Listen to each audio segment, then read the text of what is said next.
ইফতারিতে যদি এরকম crispy recipe থাকে তাহলে ইফতারি টেবিলের লুকটাই পাল্টে যাবে। আসসালামু আলাইকুম, hello viewers, welcome to my channel. কেমন আছেন সবাই? নিশ্চয়ই খুব ভালো আছেন।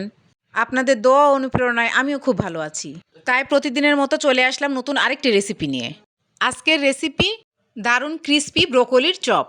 তাহলে চলুন কিভাবে আমি এই ব্রোকলির চপ বানিয়েছি তার রেসিপি আপনাদের সঙ্গে শেয়ার করি। ভিডিওটির এ পর্যায়ে এসে যারা এখনও লাইক করেননি প্লিজ একটি লাইক করে ভিডিওটি কন্টিনিউ করবেন।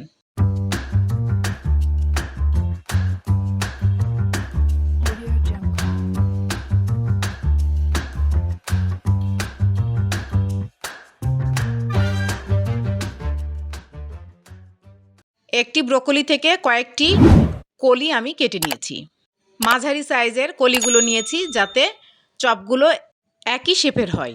এই ব্রোকলি পিসেসগুলো আমি ধুয়ে রেখেছি। এবার এগুলোকে 60% বয়েল করব, তার জন্য একটি পাতিল চুলায় বসিয়ে দিয়েছি এবং ব্রোকলিগুলো পাতিলের মধ্যে ঢেলে দিলাম। পরিমাণ মতো পানি দিয়ে দিলাম, সামান্য পরিমাণ লবণ দিলাম। এবার ফুটে ওঠা পর্যন্ত ওয়েট করব। ব্রোকলিগুলোর বলক চলে এসেছে, একটু নেড়েচেড়ে মিক্সড করে দিব। 60% বয়েল হয়ে গিয়েছে। এবার পানি ঝরিয়ে ঠান্ডা হতে দিব। এর মাঝে আমি বেসনের ব্যাটারটা তৈরি করে নিব, তার জন্য একটি বোল নিয়ে নিলাম। এবার একটি স্ট্রেনারে 2 টেবিল চামচ বেসন নিলাম, 2 টেবিল চামচ চালের গুঁড়া নিলাম। আমি এখানে সমান সমান নিয়েছি, আপনারা কমিয়ে বাড়িয়ে নিতে পারেন।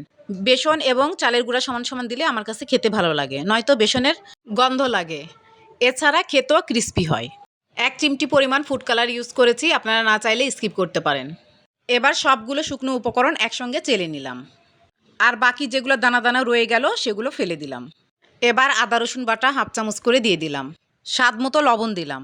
1/2 চামচের একটু কম শুকনা মরিচের গুঁড়া দিলাম। 1/2 চামচ চিনি দিলাম।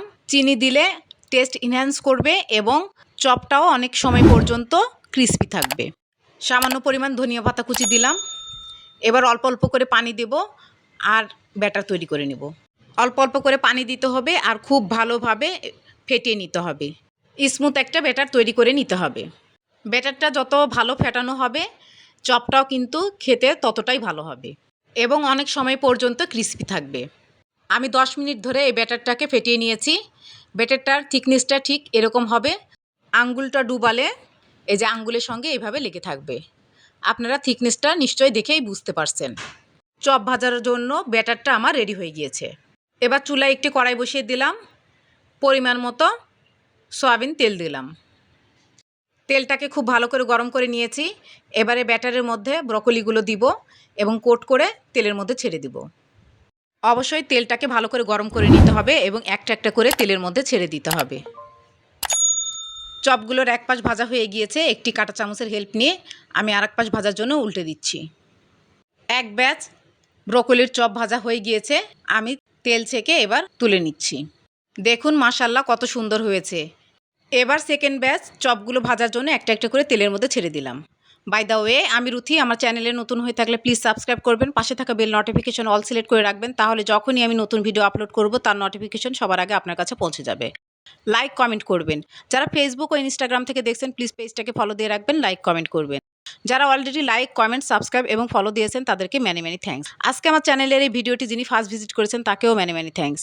যেসব ভাইয়া এবং আপুরা সবসময় আমার পাশে থেকে আমাকে সাপোর্ট করে যাচ্ছেন তাদেরকেও ম্যানি ম্যানি থ্যাঙ্কস। এইভাবে আমি ব্রোকলির চপগুলো ভেজে নিয়েছি। আমি একটি ব্রোকলির চপ 2 ভাগ করে ভেঙে দেখাচ্ছি। দেখুন ভিতরটা কেমন হয়েছে আর কত সুন্দর সবুজ দেখাচ্ছে। ব্রোকলির চপগুলো খেতে কিন্তু দুর্দান্ত লাগে। আমার রেসিপি ফলো করে অবশ্যই ট্রাই করবেন এবং কমেন্টে আমাকে জানাবেন কেমন হয়েছিল। নিউ ভিডিও দেখার ইনভাইট করে আজকে বিদায় নিচ্ছি। ভালো থাকবেন, ভালো রাখবেন, আমার জন্য দোয়া করবেন। আল্লাহ হাফেজ।